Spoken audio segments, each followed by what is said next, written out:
তিনজন যুবক কাজের জন্য বেরিয়েছে, পথিমধ্যে 4টা স্বর্ণের টুকরা পেয়েছে। যুবক কয়টা স্বর্ণ পাইছে? কয়টা? মহা খুশি, খুশিতে বাকবাকুম।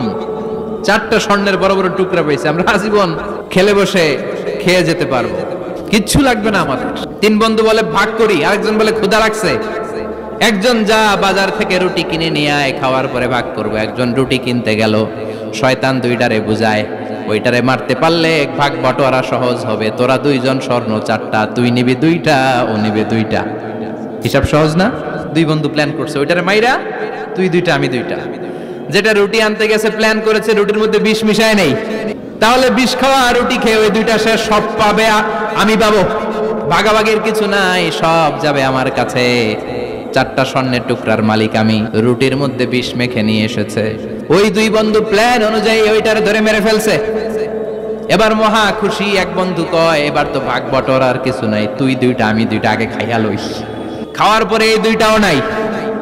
3টা লাশ, 4টা স্বর্ণের টুকরা। এটাই তো দুনিয়ার জীবন, ঠিক কিনা? আসল জীবন কবর থেকে শুরু হবে, কোন ঠিক কিনা?